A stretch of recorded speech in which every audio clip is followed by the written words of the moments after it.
The football season might be coming into an end, but now we have a very special episode of the 740 Zone. We'll be going over our team of the year here, and that begins right now.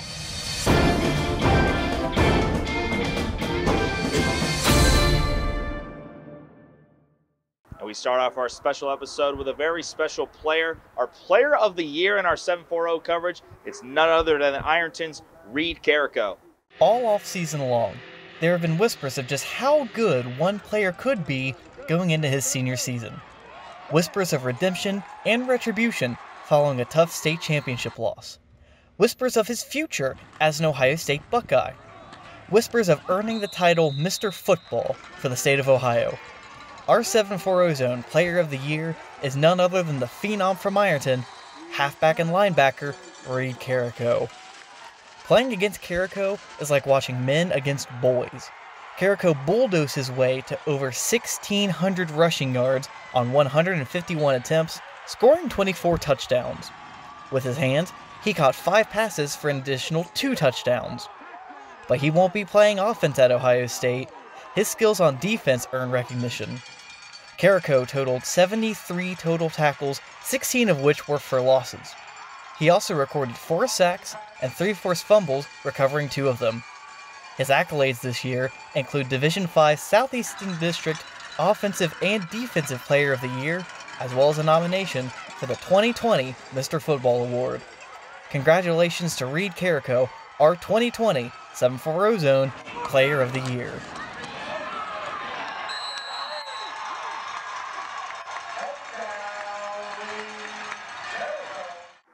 Now we move on to our next award, the Coach of the Year, as we go out to a team who had a breakout year in 2020.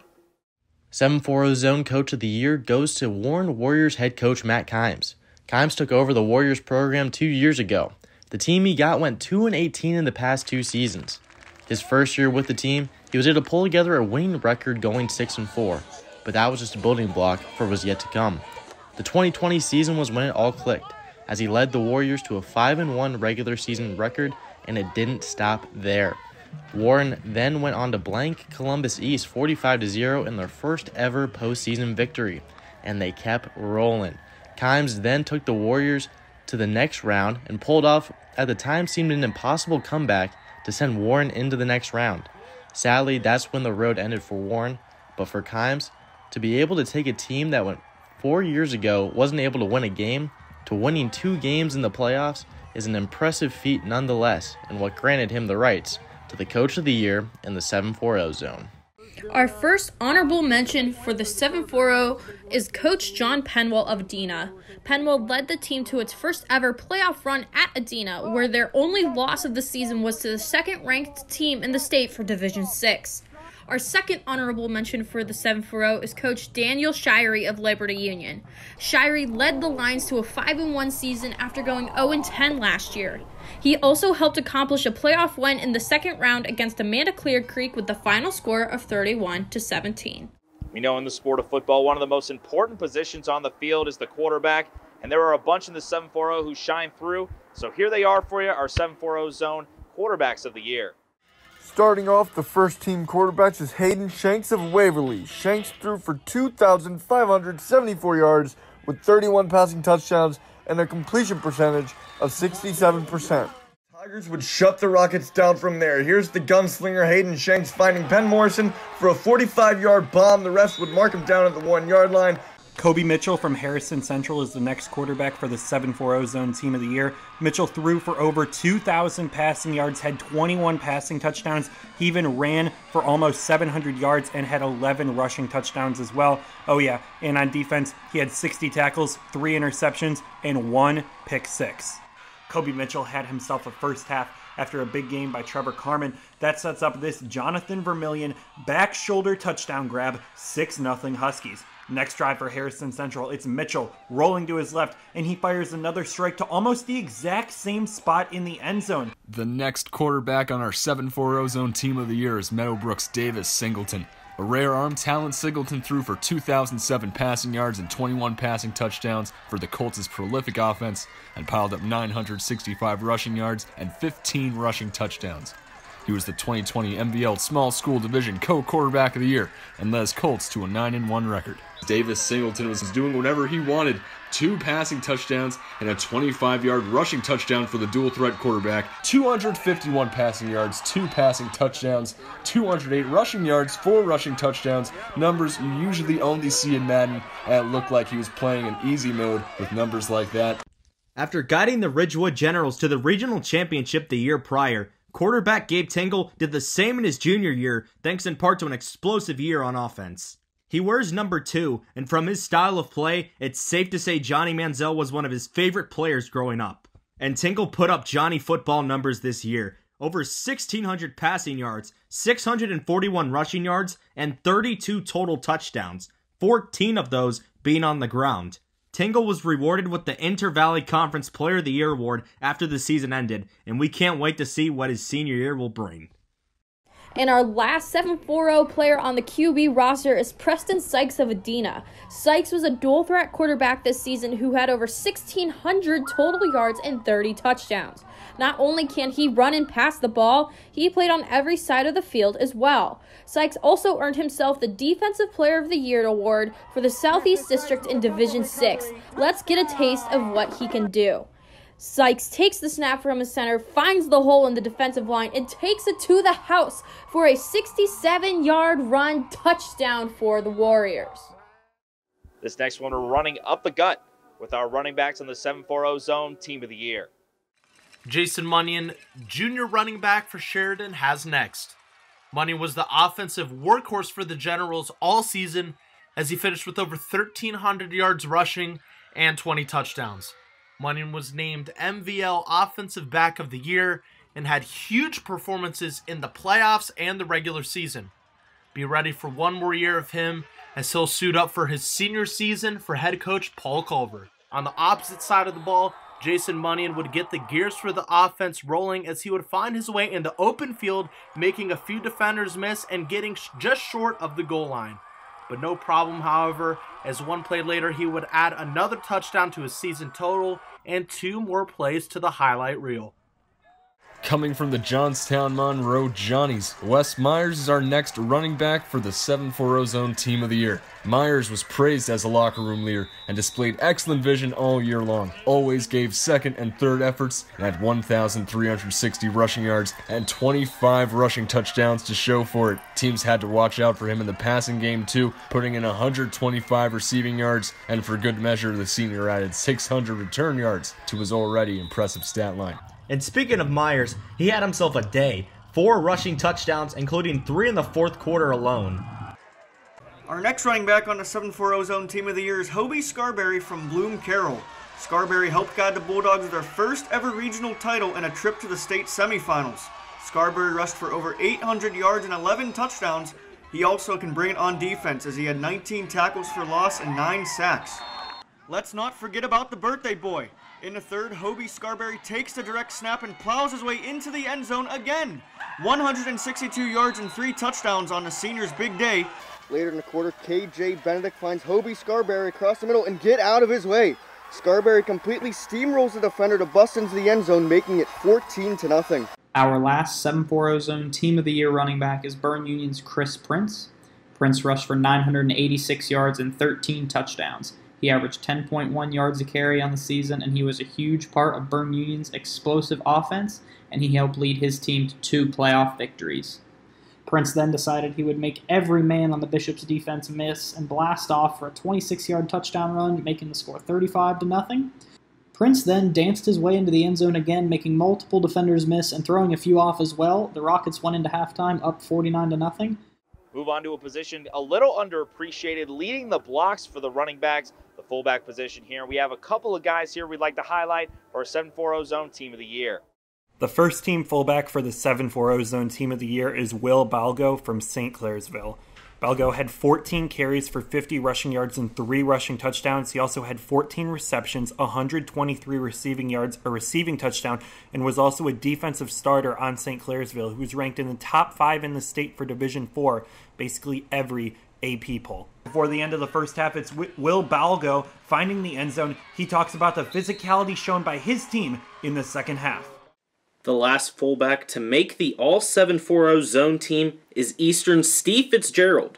Fitzgerald was the focal point of the Eagles' offense as he rushed for 815 yards, averaging over 7 yards per carry, and he found the end zone 11 times on the ground. Fitzgerald helped lead Eastern to a second-place finish in the TVC Hawking standings, as well as the first playoff win in Eastern history. For this next position, we're lining out wide with the wide receivers who shined this year in 2020. 740 zone. First team wide receiver goes to Evan Gandy. Gandy had himself an incredible season with 65 receptions. He hit 1K with receiving yards with 1,019 yards to be exact. He found the end zone 11 times receiving and 2 times rushing all season. Gandy and his quarterback Court Taylor were in sync all season, shown here with this clutch catch in the playoffs that was a part of a big comeback to send the Warriors into the next round. Next on the receivers list is Shank's go-to guy, Will Futhi. Futhi had 44 receptions on the year for 865 yards and 13 touchdowns. On the defensive side, he also had 3 total interceptions. Shanks would look to respond, and he's going to find Futhi again for a 38-yard touchdown. Futhi already with 2 touchdown receptions, and the Tigers evened it up at 14 apiece. Another receiver on the 740 Zone's Team of the Year is Phoenix Wolf. Wolf had 58 receptions for 674 yards with 9 receiving touchdowns, and defensively had 3 interceptions. After holding the Falcons scoreless, Tigers have a chance to tie the game. Shanks with a quick screen to Phoenix Wolf, who bolts down the sideline and takes it into the end zone.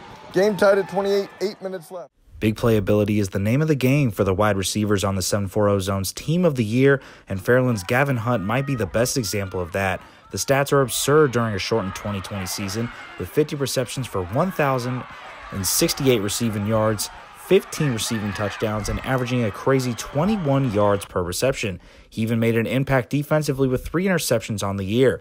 Hunt helped the Dragons earn a 5-1 regular season record and reach the Final Four in the Division VI Region 23 playoff bracket before falling to Fort Fry in that game.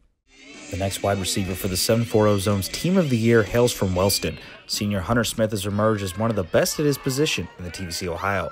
He won the TVC Ohio's Offensive Player of the Year honors after piling up 28 receptions for 388 receiving yards and 6 touchdowns for a primarily run-heavy Golden Rockets squad. He's a stud not only on offense, but also as a shutdown defensive back as well.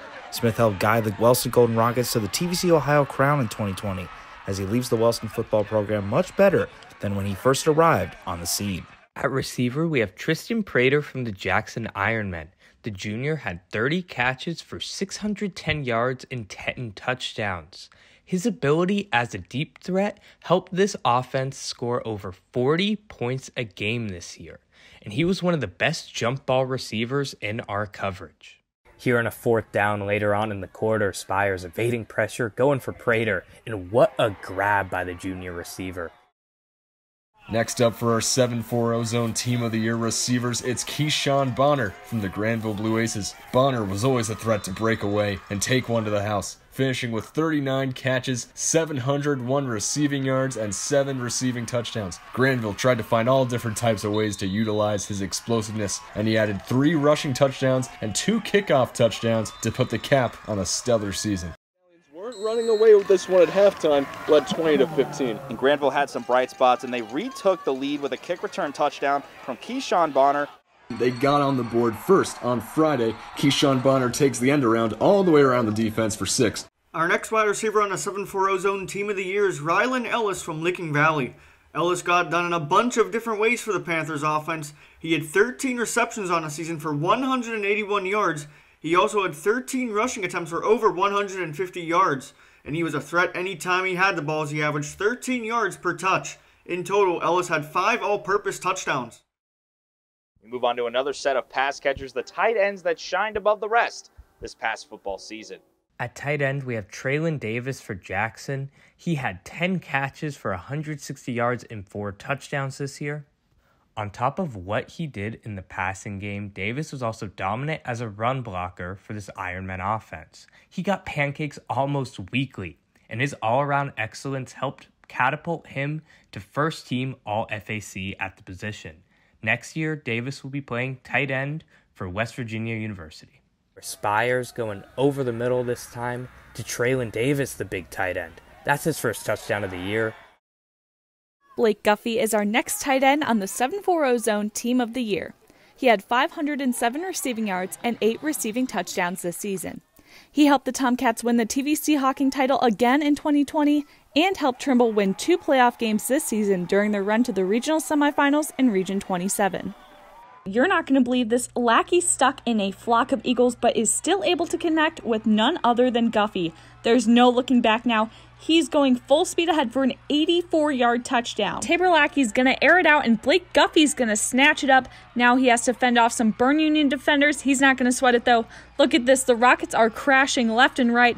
Guffey makes a dive for it, and it's a touchdown, 7-0 Trimble. Closing out the tight ends on the All-740 Zone team is Zeke Brown of Waverly. Brown had 394 receiving yards with 7 receiving touchdowns. While he was a beast on the offensive side, he was a force to be reckoned with defensively, as he had 67 tackles, 3 sacks, and was named the Division IV Southeast District Defensive Player of the Year. Looking to keep his team in the game, looking for Zeke Brown, who mosses his defender for the Tiger touchdown. Now up next, we give some love to the guys up front protecting the quarterback from harm's way. Here are some of the best offensive linemen from this past year. Our first lineman addition to the Team of the Year list is Blake Richardson. This Wheelersburg Pirate was the anchor that held together the Berg's rushing attack. His ability to create holes and fend off pass rushers helped him to earn Lineman of the Year honors in the SOC 2nd Division. Joey Reynolds is up, offensive lineman from Sheridan. Reynolds was the anchor for the Sheridan offensive line, not just because of his blocking ability, but because he was a 4-year starter for head coach Paul Culver III. It's pretty impressive, and that really shows true consistency. Reynolds earned the title of MVL Offensive Lineman of the Year, as he earned his badges in the trenches when he was blocking for running back Jason Munyon and quarterback Josh O'Ryan. Our next first-team offensive lineman is Riley Starnes from Gallia Academy. He's committed to the University of Toledo, only one of 3 seniors in the 740 committed to an FBS program. He helped lead an explosive Gallia offense to a 9-win season last year, and they went 6-2 in 2020. The Blue Devils had 5 games with 40 or more points offensively. The next first-team offensive lineman is Avery Henry from St. Clairsville. He was a starter on the Red Devils team that finished runners-up in Division IV Region 15. After beating Wheeling Park, one of the biggest schools in West Virginia, the Red Devils were ranked near the top of the Division IV AP poll all season. The next first-team member on the offensive line for the 740 Zone Team of the Year is Caden Marinci from Heath. He was LCL Offensive Lineman of the Year. He was also named first-team All-Licking County. He led an offensive line that helped a rushing attack gain 1,800 yards and 27 touchdowns this season. And another member on our 740 Zone Team of the Year on the offensive line is Caden King from Tri-Valley. He was a senior first-team MVL member, helped lead Tri-Valley to a playoff upset of Jackson. He also had one of the highlights of the season with this one-handed pick 6 to cap off a memorable high school career for King. AJ George is next along our 740 Zone Team of the Year offensive line. The 6'6", 280-pound Mauler locked down the blind side for the Meadowbrook Colts. George was a bulldozer in the run game, had a quick step off the ball, and when he got his hands on you in pass protection, it was all over. Those traits made him the MVL Small School Division Lineman of the Year, and with a Colts offense that has 6 games of 49 or more points, big number 73 made sure they kept rolling all season. Up next on the offensive line is number 62 for Chillicothe, center Drew Seymour. He was all first-team FAC this year, did a great job protecting Cam Smith and opening holes for the Cavalier running backs on their way to an FAC title. Casey Burker was the Division VI Eastern District Player of the Year. For the Fort Fry Cadets, he has been a 3-year starter on the offensive line. Also on the defense, he had 35 tackles and 4 sacks, as he helped take his team to the state semifinals.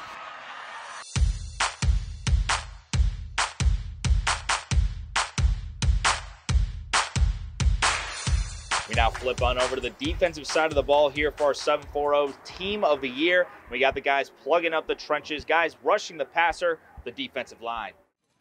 Next up is Logan Morris, senior defensive lineman from Sheridan. Morris was the motor for the Red Rage defense all season long as he finished with 26 tackles, 3 sacks, and 3 tackles for a loss. Morris was named MVL Defensive Lineman of the Year and was a big contributor to the defense that had its fair share of shutouts this season. And you can't forget to mention that Morris was one of Coach Culver's only players to play on both sides of the ball. This was possibly the top play of the game.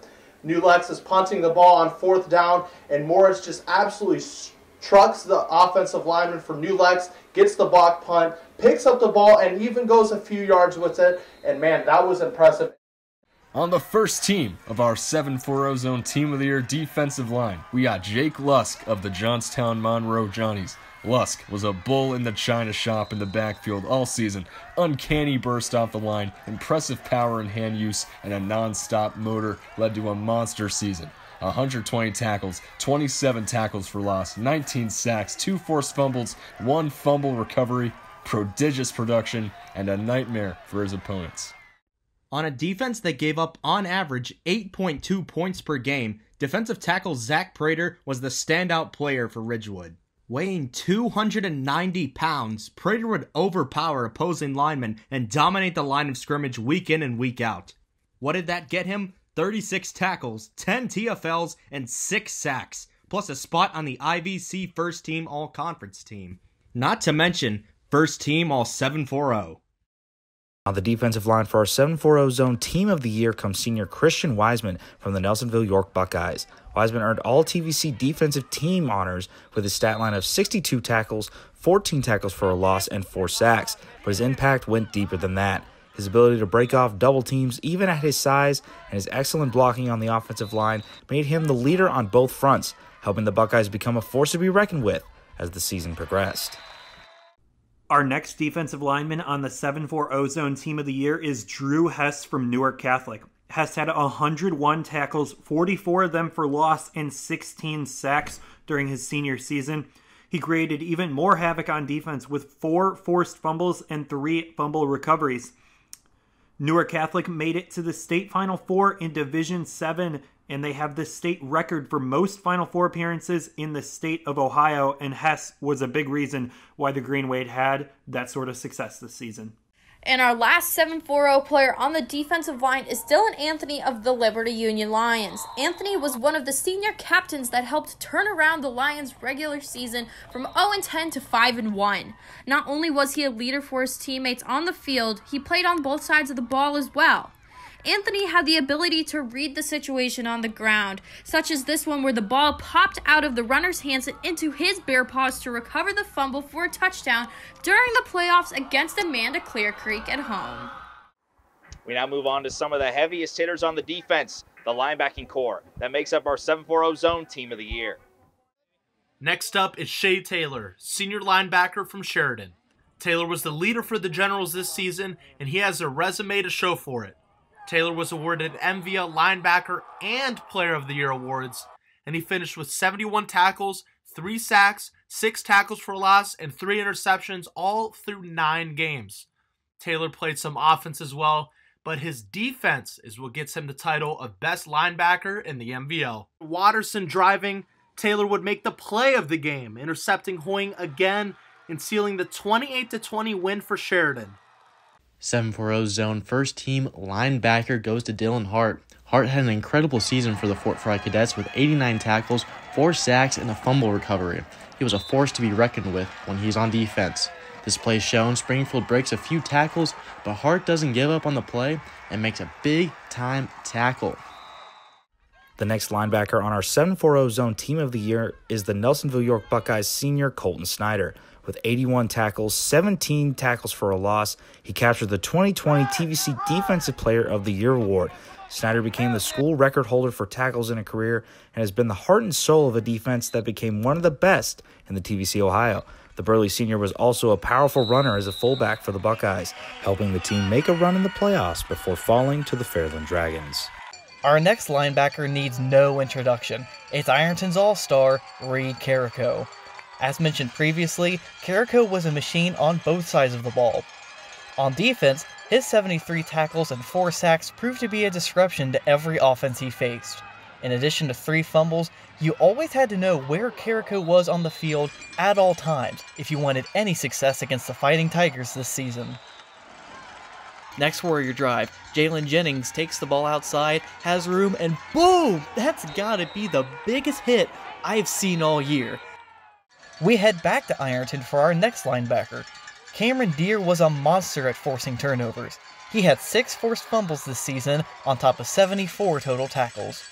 Suffice it to say, moving the ball against the 2020 Fighting Tigers is easier said than done, and if you had Butterfingers, Cameron Deere is ready to make you pay. Now at linebacker, we have Grant Maston from Jackson. The junior notched 75 tackles and 4 sacks on the year. He was a leader on a defensive unit that only allowed 12 points a game to opposing offenses in the regular season. Next courthouse possession, the delayed handoff goes awry and the ball ends up on the turf. Scooped up by Grant Maston, and he'd take it to the doorstep at the 1-yard line. Maston was all FAC, and there is no doubt he will be a leader on this defense when they take the field next year. On a defense, they're the last line of defense. The defensive backs that were flying all over the field this past year.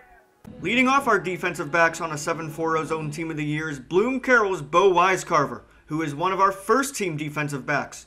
Wisecarver was a member of the Bulldogs secondary that caused opposing quarterbacks nightmares.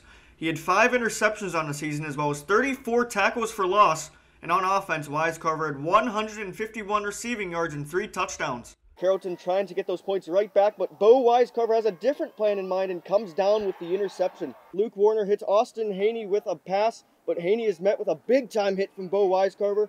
Bloom Carroll's defense never really let Carrollton get any sort of drive going. Bloom Carroll's defense was so good, we have another member of its secondary on our first team, and that is Brandon Totten. Totten had 68 tackles for loss and 2 interceptions on the defensive side, and on offense, Totten had 188 receiving yards and a touchdown. Connor Robinson tries to hit his receiver, but Brandon Totten leaps and takes it for himself. The Warriors trying to get something going with this trick play, and Austin Coletti throws on way downfield, but Brandon Totten tracks that down like an outfielder and comes away with another Bloom Carroll takeaway. Totten returns it all the way back into Carrollton territory before he is tripped up. Our next first-team defensive back for the 7-4-0 zone team of the year is Dane Hogue from Heath. He had 109 tackles this season, 3 sacks, 3 forced fumbles. He had a school record 385 career tackles and also the single game record for tackles when he had 22 against Johnstown Monroe. He was also named LCL Defensive Back of the Year for his play in 2020. Earning a spot as the first-team defensive back is Wheelersburg's Matthew Miller. He anchored the Berg secondary with 29 tackles and 3 interceptions. Of course, what's a high school football player not going both ways? As a receiver, Miller caught 620 receiving yards on 44 receptions, 9 of which were touchdowns. Miller's ability to get to the ball on offense and especially defense puts him among the best in Southeastern Ohio this season. Quarterback Jake Gregg airs deep to Matthew Miller, who's wide open for yet another score. That's his first of 3 passing touchdowns on the night. Our next defensive back hails from Ironton. His name is Kyle Howell. While he had 3 touchdowns on offense, his biggest contribution was in the Fighting Tigers secondary. Howell tallied 31 tackles as well as a pick and a forced fumble each. On special teams, he also returned 1 punt for a touchdown. A solid athlete on all 3 sides of the team, Kyle Howell is a top player in Southern Ohio. Staying with Ironton, Trent Hacker also earns Team of the Year honors. Hacker put up solid numbers at defensive back, including 3 interceptions and 2 fumble recoveries, in addition to 32 tackles, 5 of which were for loss. Trent's never-give-up attitude was never more than a play away from breaking the big one on D, and was a big contribution to Ironton's success this year. Rogers drops back to pass, sees Rashawn Goins, throws it up, and it's picked off by Trent Hacker, preventing the comeback and allowing Ironton to once again advance to the regional finals by a score of 21-14 in their closest margin of victory yet.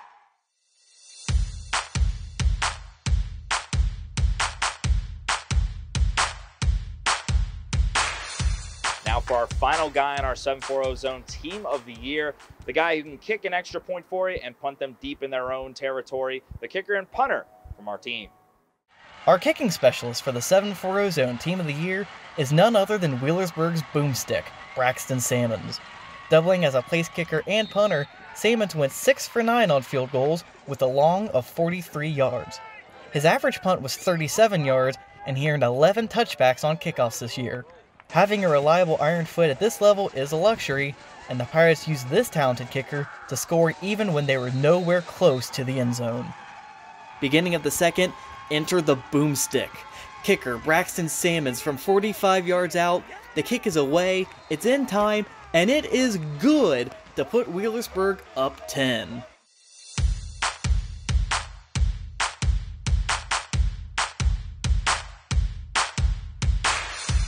And there it is, your 740 zone team of the year. Now we move on to a different part of this episode where we'll go over some of the superlatives from the 740 zone this past season. And we start off with the most improved player, the guy who might have had a rough start to it, but as the year went on, he blossomed into the star that he could be in the next few years. The 740 zone's most improved player of the year is Nelsonville York Buckeyes quarterback Drew Carter. The junior signal caller bounced back after throwing 7 interceptions in his first 2 career starts to score a combined 22 touchdowns on the ground and through the air. Carter's growing connection with big receiver Ethan Gale helped him become more comfortable under center and allowed the first-year starter to lead a furious comeback against the Fairland Dragons in the playoffs before coming up just short. Carter's short-term memory and ability to extend plays with his legs helped NY improve throughout the season. So, don't be surprised if Drew Carter gets even better for his senior year as the Buckeyes look to make it back to postseason play in 2021. When you first started as a freshman on a high school football team, you might not be able to play right away, but here in the 740 zone, some of them are thrown right into the fire as we look at our freshman of the year from 2020. Our 740 zone freshman of the year is Cade Wolford for the Jackson Ironmen.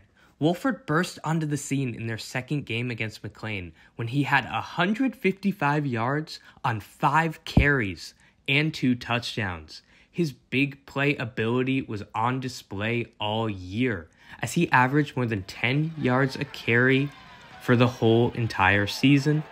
Wolford also came up clutch in their playoff game against Tri-Valley, as he had 2 second-half touchdowns, 1 rushing and 1 receiving, to go along with his first career interception on the defensive side of the ball. One thing is for certain, Jackson's FAC foes should be put on alert because this is just the start for the star running back. In our first game of the year superlative, this team was down 28-0 at one point in the playoffs. Their season on the line, and the comeback was in full effect. Here's the 740 zone comeback game of the year. The 740 zone's best comeback goes to the St. Clairsville Red Devils, who found themselves down 28-0 early in the regional semifinals against the Meadowbrook Colts. The Colts were getting chunk plays on demand, forced multiple giveaways from the Red Devils, but a ray of light came before halftime for St. Clairsville as quarterback Tyler Tonkovich threw on the run, hit Colin Oberdick over the middle, and like Oberdick, St. Clairsville was off to the races. From then on, it was as if there were completely different teams on the field, and St. Clairsville found incredible success on the ground. Logan Shields had 4 touchdown runs, Tonkovich was trucking defenders, and the Red Devils started forcing turnovers instead of giving them up. By the time the dust settled, St. Clairsville had put up 42 unanswered points, and they would move on in the playoffs in our comeback of the year. In the game of football, every play matters, but sometimes it comes down to one final play. Here's our last second play of the year for 2020. For the 740 zone's best last second play, we had a rivalry game early on, the Licking Valley Panthers hosting the Granville Blue Aces. This game had been back and forth, both teams had chances to pull away, and with 14 seconds left, it seemed like the Blue Aces had this one up 22-18. The Panthers' hopes of a victory rode on a Hail Mary. I was behind the camera for this game, and you could feel something insane was going to happen as this ball was launched, and Denali Harris felt it too. Hauls in the jump ball as zeros go across the scoreboard. Panthers snatch victory from the jaws of defeat. Gosh, show you that again. Reduced attendance, but when that crowd erupted, it sounded like the bleachers were packed. A moment players and fans won't forget anytime soon. It's the 740 zone's best last second play. Our players have shown all year that they can do the spectacular, but there's only one choice for our best play of the year. Our highlight of the year comes to us in the Division IV Region 16 regional quarterfinals. Pierce Taylor gets rushed, rolls right, thinks he has a man, but Penn Morrison says, "No, you don't." Goes up and snags the one-handed interception. The Waverly Tigers would go on to win that game 34-13. For our best game of the year, it had all wrapped up into one that you would want out of a football game. It had an overtime matchup, a team that hadn't beaten the other in over a decade. Here it is, our 740 Zone Game of the Year. 2020 has produced a lot of great contests in the 740, but our choice for Game of the Year belongs to the thriller between Waverly and Wheelersburg. We knew this game would decide the Southern Ohio Conference 2nd Division champion, and these two offensive juggernauts did not disappoint.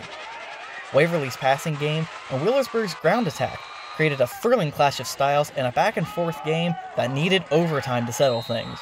And at the goal line, check out this final play to give Waverly their first win over the Pirates and first SOC2 title since 2006. In a long season, you might lose to a team week 1, but then find a way to come back and get revenge that next time you play them later on down the line in the playoffs. And that's what exactly happened this past year in our revenge game of the year. Revenge is a dish best served cold. In week 1, Caldwell handed Eastern a 34-20 loss. Fast forward to week 8, when these teams met for the second time this season, but this time in the playoffs. The story was a little different this time around. Despite the injuries, one guy stepped up for the Eastern Eagles, Steve Fitzgerald.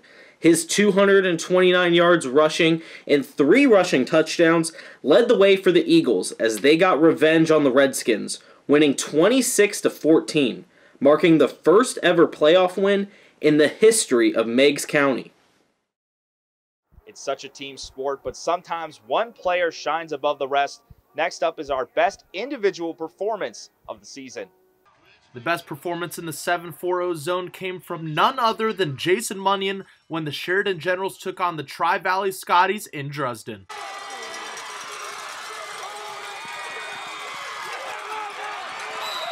Munyon put the team on his back in this one, as he tallied 311 rushing yards on the game against a formidable Scotty defense.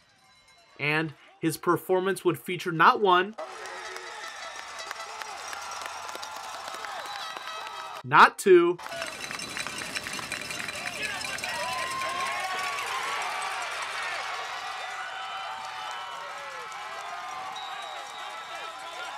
not 3,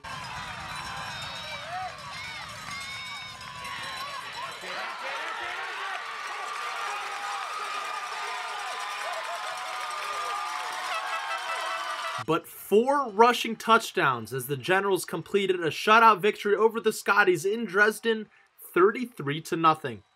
Munyon's big performance broke some school records, clinched Sheridan the top position in the MVL, but above all, the title of top performance in the 740 zone.